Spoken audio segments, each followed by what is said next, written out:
Welcome to Therapy Sessions Cutting Toxic Family Ties. My name is Dr. Sherry Campbell, and I'm your host. I am a leading expert in the niche of toxic family abuse, and although my show cannot substitute for therapy, it is a survivor-based show. In me, you're not only going to get an expert, but you're also going to get a survivor, as I have also survived toxic family abuse.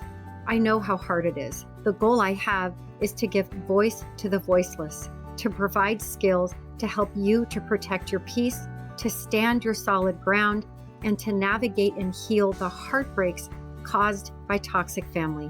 Please have a pen and paper available to give voice to your thoughts as you listen to each show. Thank you for joining me. Thank you for your bravery. So let the healing begin. Welcome, everyone, to Therapy Sessions. I have one of my favorite people in the whole world on my show, and I was so lucky that she invited me on her show, and that will be dropping soon as well. But we just really connected, and I think one thing about this community is we've all been alone or feeling so alone for so long, and then we meet each other, and it's like, oh my God, I see you, and you see me, and this is the amazing Carrie Fund. And I asked her this right before we started, so I'll have my lady edit that. But she does a podcast called Surviving Roots. And I love the title and I love everything about surviving our roots. And so introduce yourself to us, Carrie. Tell us all about you. And then I want to know what inspired you to start Surviving Roots. Well, thank you so much for having me today. I was just literally having a conversation with myself last night saying if I could go back and tell my 14-year-old self, like one day you are going to connect with people like Dr. Sherry, all of this work and healing and trauma will be worth it. It's good when you find people in your community that just like understand you and they see you. So thank you. I'm so happy to chat with you today. My name is Carrie Fund. I am a adult child of two narcissistic parents. So I was blessed with two. And I can honestly say today that I am thriving from my toxic upbringing. I started my healing journey probably at 14 when I made some tough decisions. And it's been a hard journey that's included setting boundaries with one toxic parent, estrangement with the other. And I honestly today can sit here and say that although I'm still always a work in progress, I've created the family that I've always dreamed of. And I'm really coming into my authentic self and am learning just to love all the pieces of me, even the not so pretty chaotic ones. I love that. I love that. And, you know, I also have two very toxic parents. And it's rare to meet that. There's only 14% of us that have both. Oh, wow. I didn't know that. Yeah, 14%. It's so small. It's usually like there's a dominant mother and a passive father, or a dominant father and a passive mother, but you can in private at least go to one. Yeah. And I didn't have either. And mine were, 9 marriages between the two of them. So there was so much chaos. And I think it's a whole other world to be in when they're both toxic. Yeah. Because there's really just nowhere to go and no one to go to, no framework to build from, and I think like what I love about the title of your show, Surviving Roots, and what you just said, I so appreciate because you have survived these roots. Yeah. And you're planting new roots and you've created the family that you want and you're having a healthy life. Yeah. And we always have choice Yes. in who we want to be. Can you speak to that? I love that you brought up the word choice. That's what it comes down to. And, if I've learned anything from my upbringing is that you can either become like the people who raised you, or you can go run so far away from that and be everything that they are not, or they weren't. Even though my parents did not parent me traditionally and teaching me all of these values and inside tools and how to be this amazing, confident, worthy human being, I learned from their mistakes. And one thing my mother has taught me is that we always have a choice, and she didn't make those choices. And I am making sure that I am making the right choices. We always have a choice, and we are never too old. We are never too busy. We are never too traumatized to never make that choice to heal. It is always within our reach. You could start 5 seconds from now. You can start tomorrow. It's not like a linear journey. I've hit a lot of wrong turns and potholes and bad weather. But the fact is, I always come back to that choice and the power that I have. And no one can take it away from me. And that's just the choice to remain on this healing journey and to do anything and everything it takes just to stay on that path, whether it's boundaries, estrangement, just starting over is like that power of choice. I just so appreciate that because I think that a lot of people that come into my office is they feel they have been brainwashed to believe that they don't have a choice. Yeah. They have had all of this parenting where it's that those parents have to be the most dominant figures in their life. Yeah. And they resist giving up that role, which then tells you that role was never really about support or love, but rather control and manipulation. It's like you can't just own somebody else's life, whether they're your children or not. You brought them here, but if you look at development and you look at the science of development, you age out. Yeah. And you would hope that a healthy parent would want their children to age out and to need them less and to discover their most divine self. And that isn't what you get. And then you are also being raised by parents that you're parentified with. Yeah. That in many ways they don't want to let go because they've given you so much responsibility to modulate their moods and to be responsible for their mistakes and to shoulder all of their low self-esteem and their false image of themselves, and they shoulder it on their children. And so when you recognize that you do have choice, for me, Carrie, it came from I was left with no other choice. Yeah. But to make a choice for myself. It wasn't about making a choice of hating them or not loving them. And I can promise the listeners that family conflict doesn't start at estrangement. Yeah. It's not starting at no contact. It has started decades prior to no contact. So I think that there always is choice. And if you feel abandoned, like I got cut off, so I didn't have to do certain things around cutting off. Yeah. But they view me as having cut off from them because I stopped mending the fence. Yeah. But you definitely always have a choice. And the choice to reinvent yourself. I think this year, the word I'm going to live is inventive. I love that.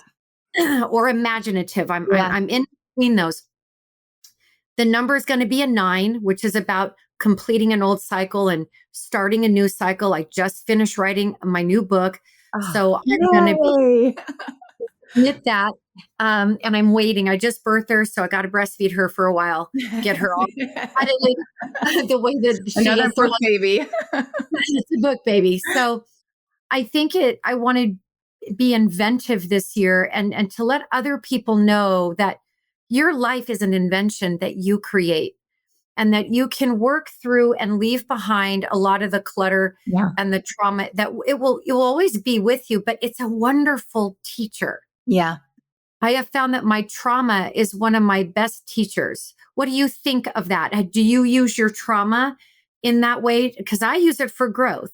Yeah. I love that you say that because I would say trauma has been my biggest teacher the past 2 years. I mean, even though I started my journey of making some tough choices as a kid at 14, my estrangement with my mother, which you brought up a very good point that I love that for people to really absorb this, is that estrangement doesn't like lead into all of the chaos. I didn't have my estrangement until I was 31 with my mother. So that was like my whole life up until 31 years old. And then it was just chaos from there. But I feel like when the shame keeps you silent for so long, that and our worthiness, like, you know, when your parents are like sort of your first heartbreak, you learn not to love yourself. You learn not to think that you're worthy of anything if your own parents don't love and respect you. So even though I've been on this healing journey for quite some time, it wasn't until the past 2 years where I started turning the volume up on my voice. And that's, you know, people you can talk to, a therapist, you can talk to friends, you can talk to trusted family members. But when I actually started talking about all of these things, my trauma has been my greatest teacher the past 2 years. It has pinpointed my triggers. I mean, I literally feel like I've been born again, like from 2 years on, and I'm 46 years old. So I would say my trauma, rather than letting it keep me like in shameful mode and silent and pretending everything is great and living through my perfectionism, when I really started embracing that, wow, I have trauma that I need to stop pushing down and allowing my pain to keep me down and really propel me forward and own my power. Um, it has been my greatest teacher. So I'm grateful for it now. I can honestly say I'm grateful for the lessons that I know, because it not only makes me a better person, but it's made me a better mother. Yeah, I think it's bettered me in every single way in terms of knowing my deepest insecurities has given me exact direction, like exact black and white direction on what I need to work on. Yeah.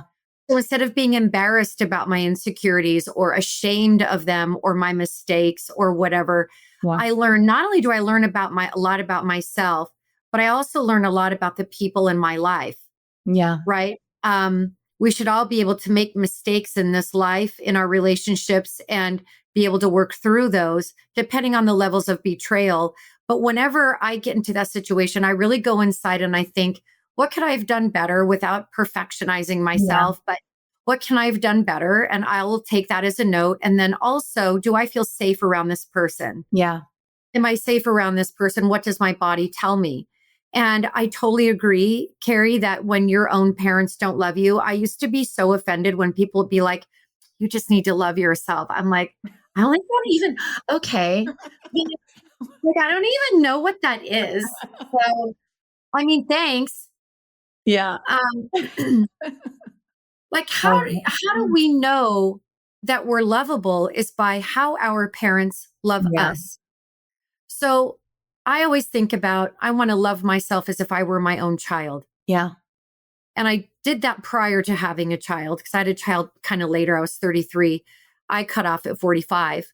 Right. So we both spent decades, literally decades, trying to be some version of ourselves that they would want or approve of. Yeah. And that gets exhausting. My parents have had many, many, many, many beyond millions of opportunities to stay in my life. Yeah. Right? Every boundary I set gave them that opportunity. Then they ran me out of empathy, so I demoted that to sympathy. They ran me out of that, demoted that to compassion.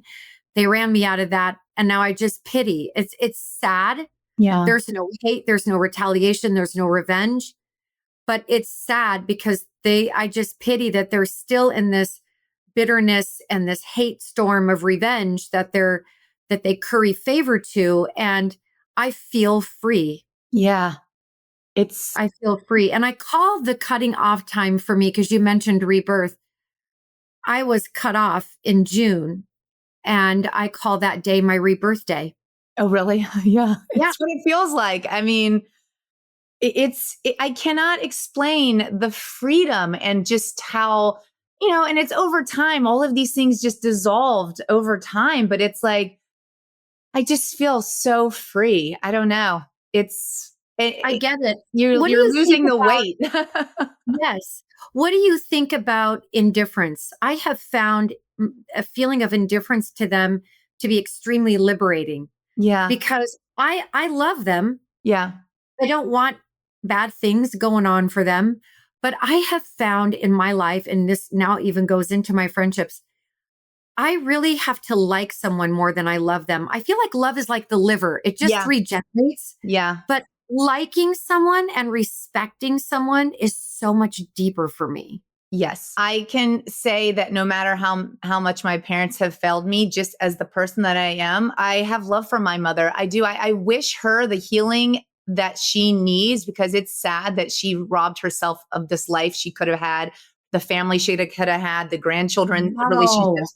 But I don't like her. And that's just the brutal, honest truth. And, you can have love for someone, but for them to be in your life or to be involved in your life, you have to like them. And that goes for anyone, whether it's a parent or a friend. And I don't like who she is. I don't like her. And it feels good just to be able to say that out loud. Like honesty, just being honest with yourself and not having shame, and it comes such freedom. And honestly, I think the best, whether you want to say revenge in life, is just being the person that she's not. So, that's probably You my know what I biggest think the drive. word is that you were What's the looking word? for? Redemption, Redemption. Yeah. right? Yeah. Because I think revenge has like an It- anger where yeah, I it feel like does. redemption is about succeeding and Yeah. elevating and doing that. And you're right. It feels so good to be able to say out loud, like, I don't like her. Yeah. Someone said, "Don't you love your mom?"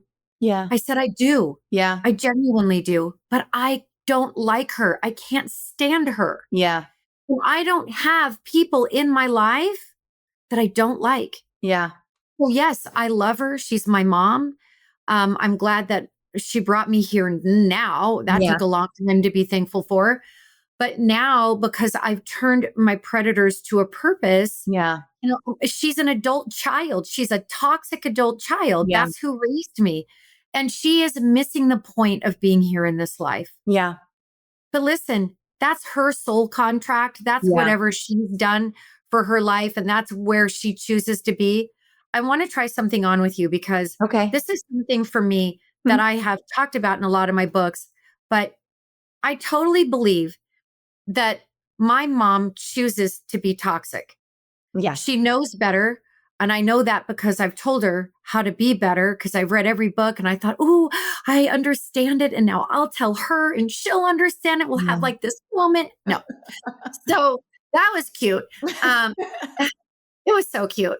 And I was so cute to think that, but we've grown. So um, I feel that when someone is asking me to be different than I choose and want to be, that they are not respecting my boundaries. Yeah. Well, I fully believe that the most loving and respectful thing I can do for my toxic mother and father, he has passed now, but they've chosen to be in this toxic way, then I'm respecting them at their boundaries as well and their choices, because I think that boundaries are choices. Yeah. And me begging them to be different than they choose and want to be is truly not respectful of them. Yeah. And so I think that we always look at boundaries as you've kicked someone out. You've been mean to your mom. You're not giving her any chances. No, I really am loving her in the highest form that love would be, which Yeah. would be acceptance. Yeah. And I accept her for the person that she chooses to be. Now, I don't like who she chooses to be, and she doesn't like who I choose to be. Right. And so we are better to be free. Yeah. Yeah. It's a different way to look at boundaries. Yeah. It's true. Yeah. I love that actually. It's a beautiful way to look at boundaries. Because I feel like the victim always gets the boundary blame. Yeah. And instead of like the boundary support, you get the Yeah. boundary blame. You get the Well, boundary. you're being too harsh, you're holding grudges, all these things. No, in the highest form of love, I'm accepting this person at their choices. Yeah. And why is it with like a society and people, like when it comes to parents, like if we would pull out the mother title and we would put in, let's say like a partner, like could say if I was in a relationship with a man and I was telling anyone this, like the emotional abuse or the narcissism, why is it immediately a good person would say, you need to get out of that relationship. This Yeah, they relationship say run is like hell. toxic. It's ruining your life. You are Yeah. so much better than this. You have a whole life ahead of you. But why is it, Dr. Sherry, when we put in a parent, it's all of a sudden like the child's responsibility to just continue to like abandon themselves and negotiate with a narcissist? Like, why is that? I think that's why I did a TED Talk, right? Yeah. One, I never thought I'd get chosen because I figured the topic was just too. So I did get chosen, which then shocked the hell out of me, but I did it. And I go through these things that people, these microaggressions that get directed toward us, like Yeah. you better fix things now, or you're going to feel guilty for the rest of your life. But says who and why? Yeah. It's like every man that I dated that was a narcissist, all my friends are like, girl, get Yeah. like run like hell, run, Forrest. Yeah. But when it comes to my mother or my father or my sibling, Yeah. it's like, but they're family. And then my first book on family is, but it's your family. Yeah. I think that there's such a cultural bias toward the family, that anything that we see that counters what we hold to be true about parents, we just dismiss Yeah. because the cognitive dissonance is so loud. And it would be really wonderful if family was everything. It Yeah. really would be. But the bottom line is, in my title of my TED Talk was, not all parents are good. Yeah. Also, Yeah. not all parents are bad. I mean, I think that's Yeah. kind of insinuated. But the truth is that not all parents are good. Yeah. And then as children, we get held accountable. And this is what, kind of going back to the beginning of our episode, is they displace all of this adult responsibility onto the child, where now the child is responsible for the full self-worth, image, Yeah. and happiness of their parent. Meanwhile, the child is being abused, sacrificed, cut down, criticized, invaded. Yeah. And we have to shoulder this. You would think that the more skilled adult Yeah. would not put that type of responsibility onto a far less skilled child. Yeah. But society does it all the time. And I find that most people don't cut off until midlife. Yeah. Whereas people are thinking that we're out lopping off limbs for sport at very young ages. And there's just nothing true about that either. Right. So I don't know anyone who would want the circumstances we've had. I feel like what we're doing together, Carrie, in this field is we're just giving hope, and that we are two happy, genuinely happy, Yeah. authentic women, and that our men can do this that have toxic family. Yeah. Our younger adults can do this. You can do this at 75. Like you Yeah. had said earlier, you can make the change anytime you want. Yeah. What common themes in toxic family dynamics do you see on your show? I would say, I mean, just a lot of the mother wound. I mean, it's a lot of mother-daughter mother wound. It's amazing how much we have in common, just like the low self-worth. Bulimia. Why is bulimia such a I was popular, anorexic. fun thing to do as kids when you have a mother wound? Or just like falling into more relationships outside of the family with other narcissists, like just gravitating towards other narcissists with needing to be the person that rescues others and the people pleasing, perfectionism. I mean, how long is this show?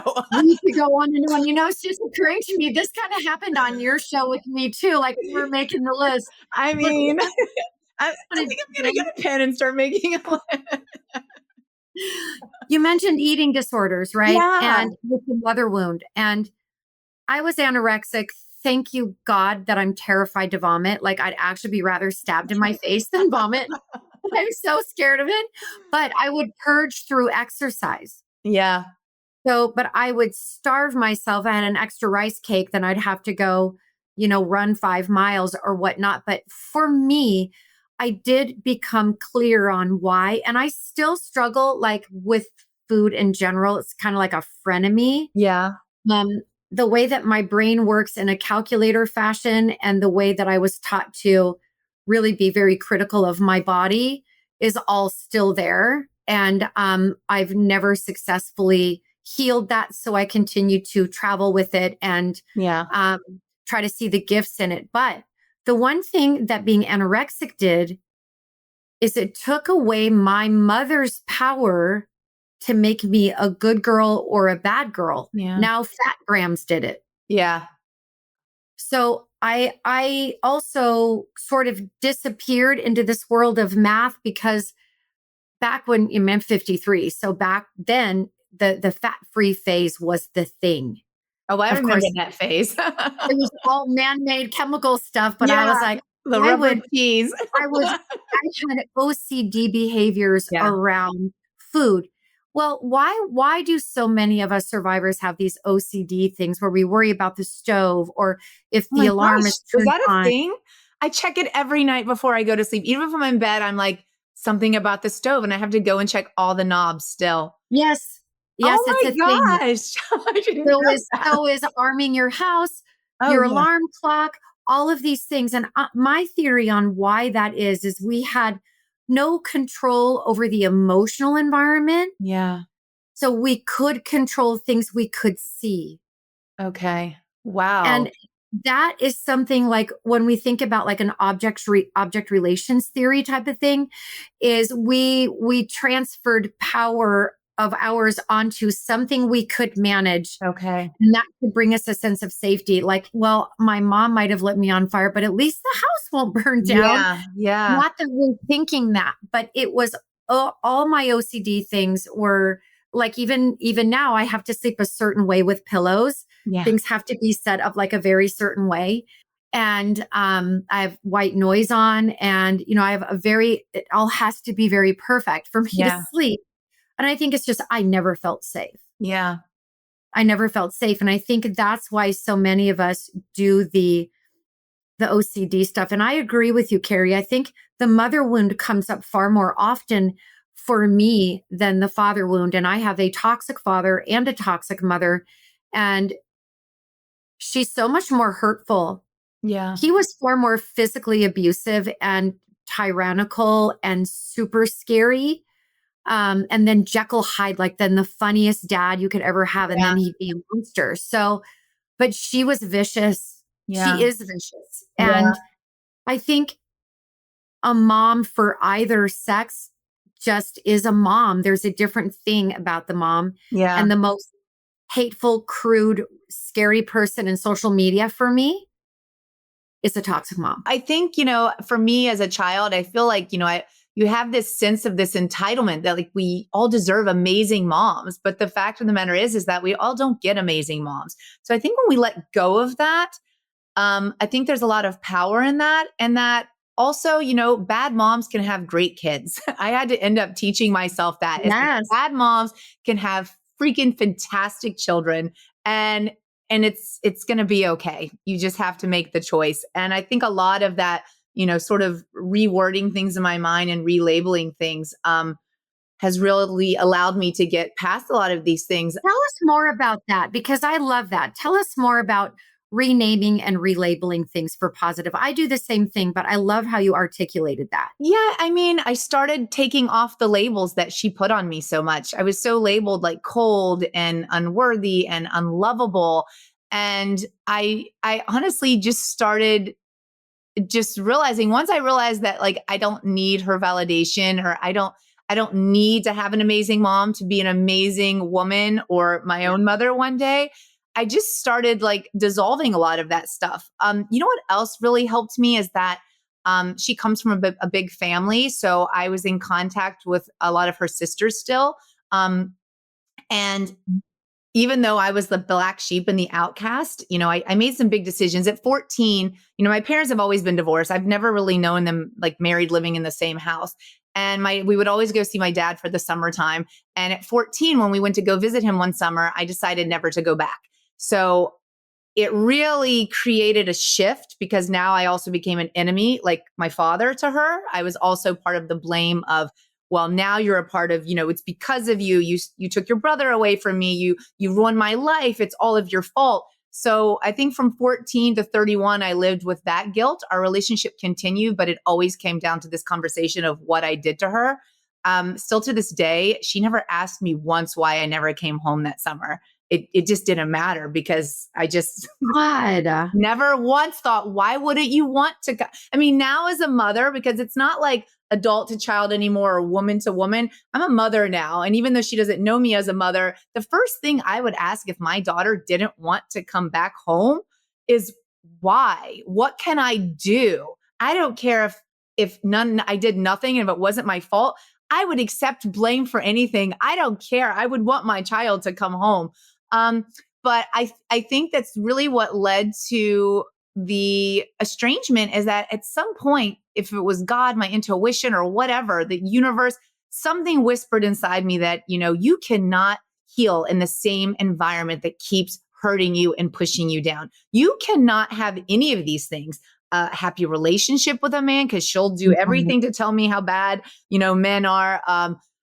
Being a mother, you don't know what it's like to be a mother. It's so hard. It's ruined my life. I don't know, something whispered to me in that moment that you will never heal. You will never be able to be anything in this environment. So that's when the estrangement took place. And even though that was really hard after that, I would say within weeks, just the sense of peace and not having the same soap opera play over in my head over and over, I was just allowed to start turning inward and like focusing on myself. Like, Carrie, who are you? What is your purpose in this life besides listening to the soap opera on, General Hospital every day with my, she was like, whatever soap opera it was, she was freaking General I was Hospital. in Days of Our Lives.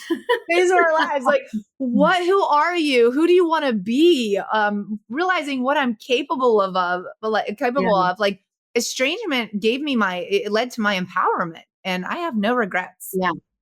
Yeah, it did that for me older. I was such a lost child. There were so many marriages between my parents that I just couldn't keep up with all the new step siblings. And then, my dad was doing these weird cult things. And then there were men and women in between every person they married. Yeah. And I was just floating out in the world. So I was highly neglected. There was definitely income, but I was highly neglected and hated. Yeah. I think that my mom hates women. Yeah. Just in general. I mean, she's got girlfriends, but nothing ever very much lasts long with her.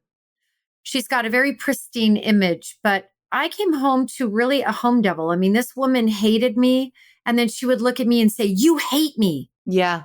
And I would be so confused because I freaking did. She made me hate her, and then she would punish me for it. And there was no way to get around the crazy.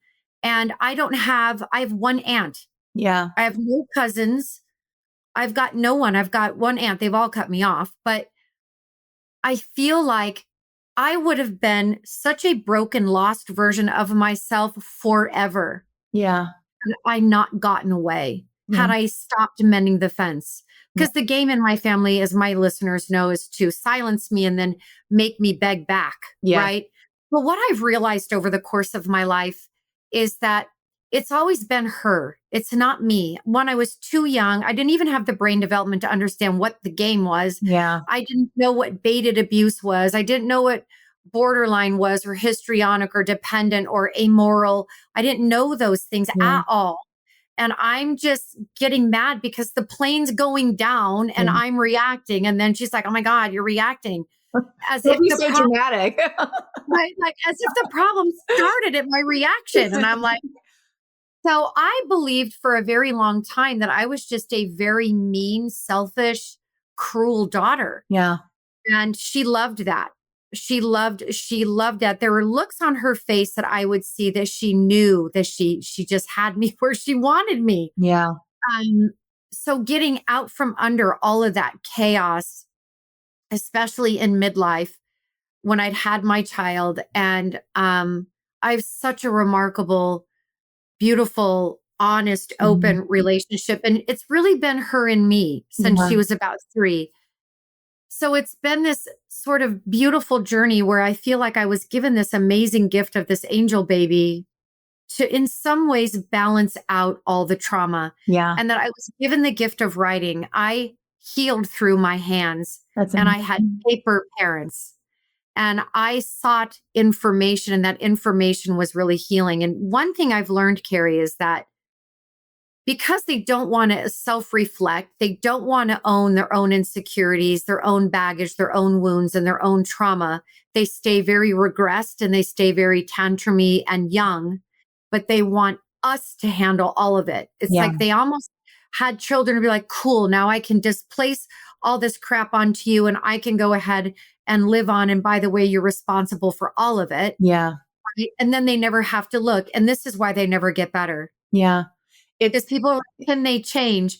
No, because they won't look. Yeah. No, 100%. And it's so interesting because I was made to feel like such a black sheep and an outcast. I mean, I would have aunts who would have children themselves, my own age, who would never talk to their kids like this, but would literally say to me, "Your mom's threatening to kill herself. This is all your fault. This is all your fault." Like I would be 14, 15, 16.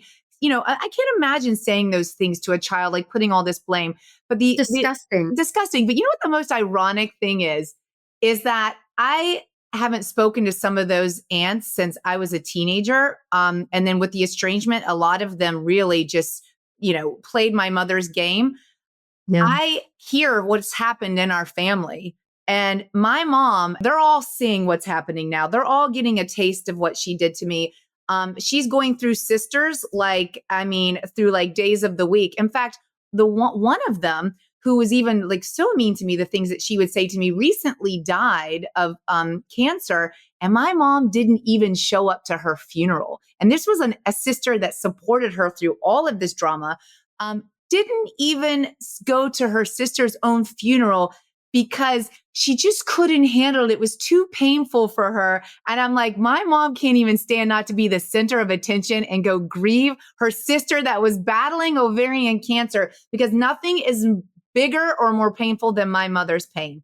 And my mom has lost relationships with, I think, probably 4 out of 6 of her sisters. And now she's on to another one who's now become like her little whipping dog. Like all the sisters are like, oh my gosh, so-and-so went on to the dark side. Now your mom is got her because one just died. And I'm like, I'm sitting back here like, as much as I want to say, pass the popcorn, because at 14, I told you so. Nobody, everybody wants to look to the child like you should be able to handle all this. But when the child says, this is what's going on, nobody wants to listen to the reasoning. Right. So, and now it's okay that they can't handle it. Oh, yeah. I mean, they're what's 60s, they're 60s. Yes. And they can't handle, but Carrie, you should have done better. Yeah. That's something I think is really interesting that toxic moms do, is there were threats of suicide. Like, you just want me to die, she'd say. Yeah. Or you'd be happier if I just killed myself. Yeah.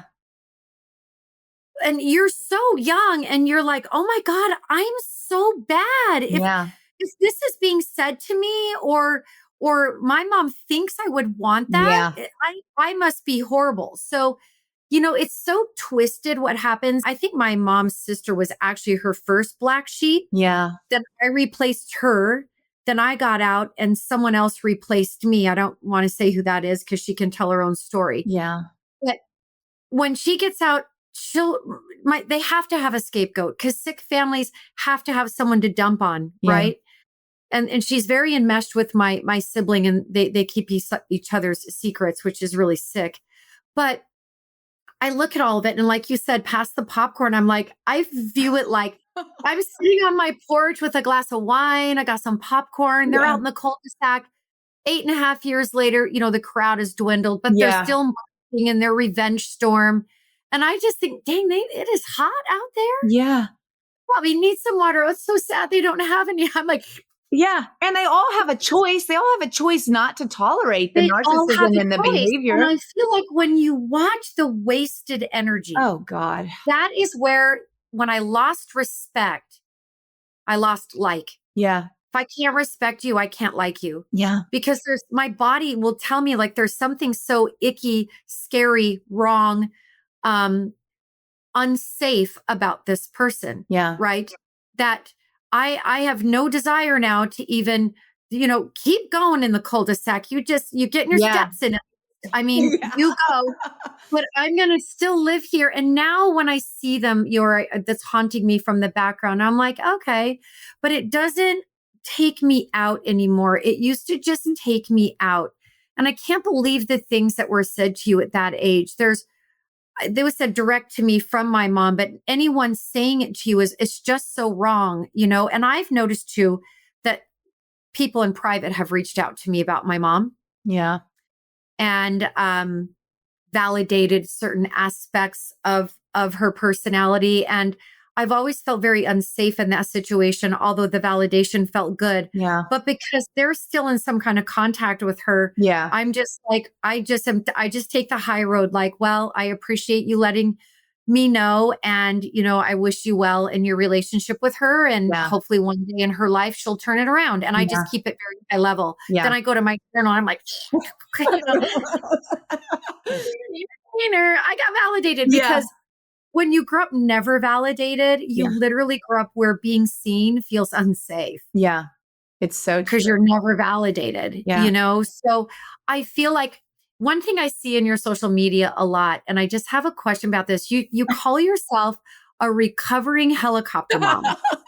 A label okay, go ahead. Sorry. So my little brain goes, well, that would make sense to me because you were just so unmothered Yeah. as I was. Well, you tell us about that. Maybe it's just to make myself feel better because I have such a self awareness about all of these things now. Like I used to just think I wasn't anxious. I was just, an amazing mom because I was so on top of everything, or I didn't catastrophize everything. I was just thinking ahead of possibilities. Like I just made it seem like I'm the perfect best mom, but I didn't realize a lot of these things were just coming from my trauma that I had pushed down for so long.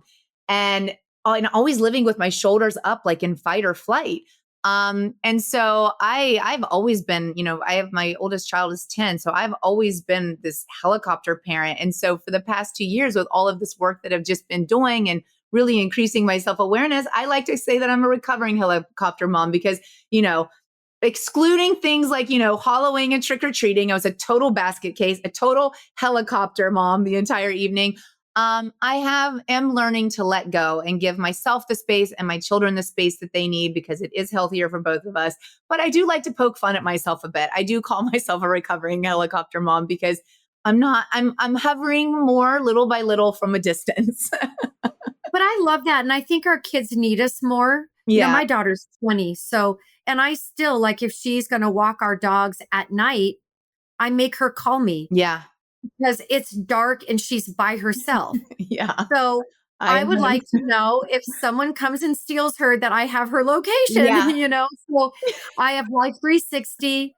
I do think it's important to prepare our kids for unsafe people. Yeah. And you and I were raised by unsafe people. Yeah. And I think it's almost, and I do know you're totally poking fun at yourself, but I do think it's sort of a beautiful thing, to be honest, because when you're so uncared for and not watched, like she doesn't even ask why you didn't come home. Yeah.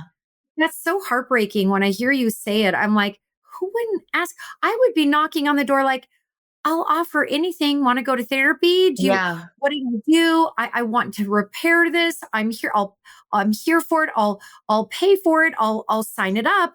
Your dad can come. Anyone, what would make you feel safe? I would do anything. And when I look at my mom, who would shows every day, she'd rather go to her grave. Yeah. Than to own any aspect of what happened between us. Yeah. She would rather die and go to her grave. She hasn't seen my daughter since my daughter was 11.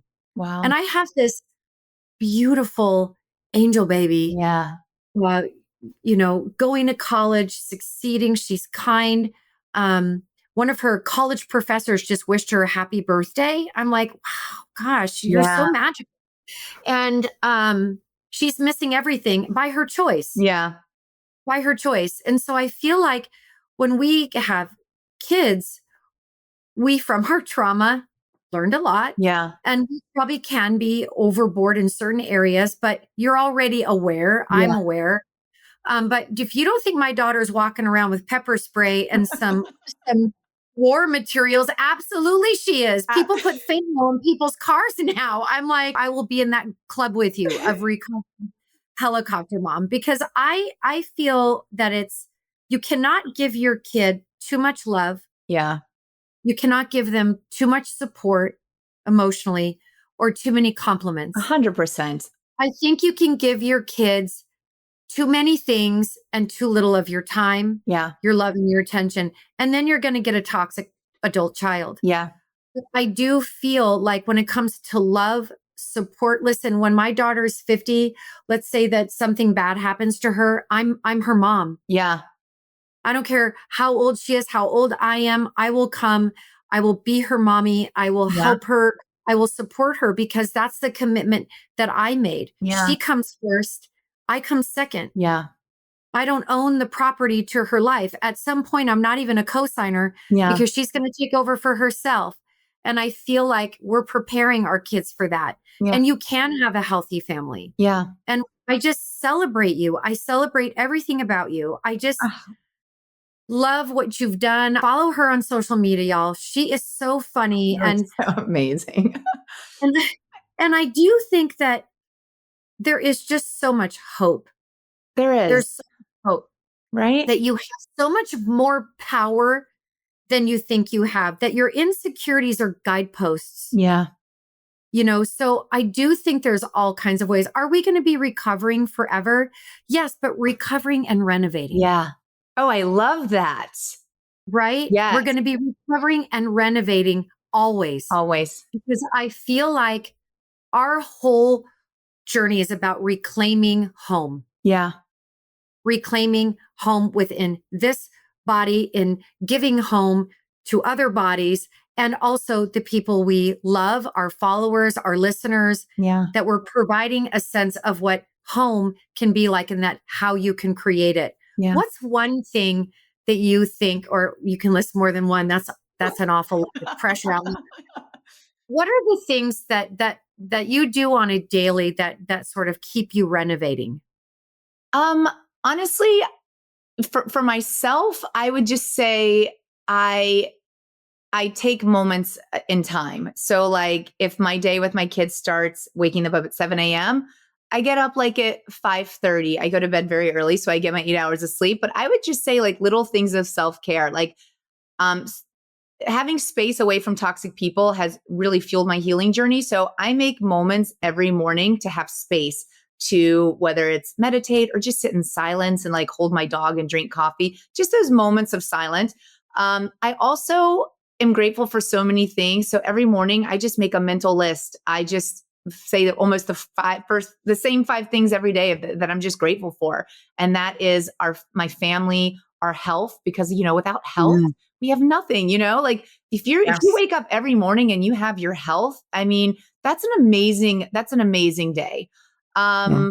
Having a good night's sleep, our dogs, and I'm always grateful for just opportunities to connecting with Mm. people like you. I mean, when you grow up feeling like so alone in life, and then you start talking about all the ugly things that you feel like are all the ugly parts or shameful parts of you, and you get to connect to strong, powerful people like I am, like you, that are just so inspiring. I mean, it's a pretty effing good day. Do you know what I I mean? agree. Yes, I Pretty agree. effing good day to be able to be It's your honest, authentic self and connect to other people is like you. So I focus on the things that I'm grateful for that I have in my life. I focus on just having space and time with quietness, just to think or connect to myself. And then honestly, for me, being present in my mothering, which means, waking when I wake my kids up in the morning, I lay there for a couple of minutes and probably whisper to yeah. them, or when they're going to sleep at night and they've already fallen asleep, like just having those moments of just whispering to them, like this, that I love them and then I'm proud of them and that I'm just grateful to be their mom. I mean, you know, those are No, I get sorry. it. Now we're beat to cry, dear Lord. Sorry. I Yeah. mean, those are the things that that's all I need. It's just, Doesn't it feel so good for me? One of the most healing things for me was having my daughter, and I didn't have her to heal me, yeah. but to love her so crazy Ugh, yeah. in all the ways I was never loved, that I'll never know what it's like to receive that. But I'm so thankful that I know what it's like to give that. I would rather leave this life knowing what it's like to give that than to Yeah. have received that. Yeah. And that makes my view of myself as her mother so much more important than the view of my loss of my own. Yeah. Right? Love Because being able to look at her little nose, or like my daughter just turned 20, so I took her to swim with otters. I We're sort of saw that. It animal. almost made me cry because your smiles are like, I'm like, wow, this is light. This is love. And that's, I think I put that as the joy in her face was like, and these animals are just amazing. We were there for 4 Oh hours. my We got gosh. a whole hour with the otters, and we were with all these other animals, and we're sort of animal crazy in this family. Like, I really want a donkey named Donkey, and I can't explain it, but they're like big dogs, and I love my fur babies and my fur family, but to be able to love her and to see a smile on her face that I never had, Yeah. and to be so honored to be her mom Yeah. and so fucking lucky. Yeah. Like, I just melt. Yeah. And those are the moments that are worth it. For me, I can get really caught up in just being so busy. and feeling overwhelmed. And I'm also in perimenopause, so that doesn't help anything. Yeah. So I do agree that just taking those times to breathe, but I journal every day. I try to read at least 2 to 3 paragraphs of a book that I'm enjoying every day.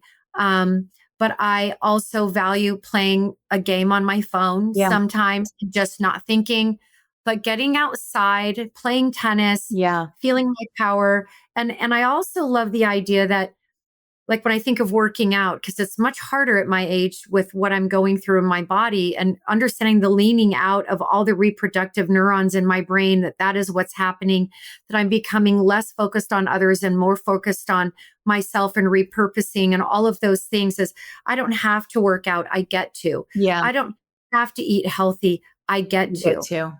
Yeah. Right? Like, I don't have to go to work. I get to go to work and Yeah. see my amazing patients. And so I feel like all of these things help us become well-rounded, and just that happiness is so possible. And I love the way that you love your kids. And that is also, I think, a way of you loving and repairing yourself. It's Yeah. like, I call it a corrective experience. Oh, yeah. We can, in so many ways, give ourselves what we didn't get. Yeah. We cannot take away the pain of what was done to us, but we can go in and, like a salve, Yeah. soothe that pain with better self-talk, with Yeah. journal writing, with allowing yourself your authentic feelings and your sadnesses and whatever. Yeah. But waking up every day and just choosing you, Yeah. choose you, Yeah. choose you every day, choose you over them, choose your healing, because whatever mark you put in the world, it has an effect on lots of other people. Yeah. And I find you so inspiring. I love your story. I love what you're doing with your story. I think you're magnetic. I think you're charismatic. You're gorgeous. You I'm so have so grateful. much. And I think that people would look at you and think and project onto you a perfection that you must have had life really easy. Yeah. You can never judge any book by its cover. Yeah. And I think that we all wear our pain however we wear it, but I want to wear it as a trophy. I want to wear it as a shield, and I want to wear it as redemption. Yeah. And I suffered in silence, but I'm going to heal out loud. And for all the people in the back, Yeah. I'm shouting it. Everything you Right? just said, I want to put on a t-shirt. Right. Seriously, like, I just want to put that whole paragraph on a t-shirt. That'd be good. Carrie, what would you say? What would you leave today with this show? What advice would you give listeners who they're like, I hear you, I get it, but I don't know if I can do that. They've got all these strings attached. Like, what advice would you give? I would say the moment, and this is where it comes back to the choice, the moment you decide you are worthy of this, of healing, of love, the moment you decide you are worthy of it, make the choice and then take action. That action could be go set a freaking boundary. Don't answer the phone anymore if that person, narcissist or whoever calling you is hurting you. Create the space for yourself. But I would say the moment we decide we are worthy of love and peace and happiness, take the action. Decide you're worthy, take action, and just don't look back. Don't look back. Just keep moving forward. I love that. I mean, that is like the perfect way to end the show. Everything about your life is in front of you. Yeah. Becoming the future self or the future version of you that you want to cultivate. You can be inventive right now today to make that happen. Please listen and take the advice that Carrie just gave you. Feel what's in your body, take action, move forward. We don't want to stay stuck in our sad story. It's going to travel with you no matter what. Yeah. So you don't need to, worry about that unless you get a lobotomy. It's not going anywhere. You may as well focus on something in front of you. And Carrie, thank you so much for coming on my show. I think you're such an angel of a human being. And this world is just a better place because you are in it. I just want to thank you for your time, for this space. And I honestly want to thank you for all that you're doing, especially with toxic parents and the estrangement, because it's because of people like you that is allowing people like me to turn up the volumes on our voice, because you've created this safe space for us. So I adore you, and I am forever grateful for our connection. So thank you so much. I am too, and it's going to be a lifelong one. Yes. So I just adore you. And I think that there's so much value in this episode. So for my Sharepie tribe, thank you for joining us today on Sharepie Sessions, Cutting Toxic Family Ties. I will see you in a couple of weeks. Until then, be well. Take care of you. Well, Bravehearts, that concludes our amazing Sharepie session for the day. Please sign up on my email list at drsherrycampbell.com so that you can be in touch with me and see what's going on in terms of what I'm offering soon, what books are coming out, etc. Talk to you in a couple of weeks.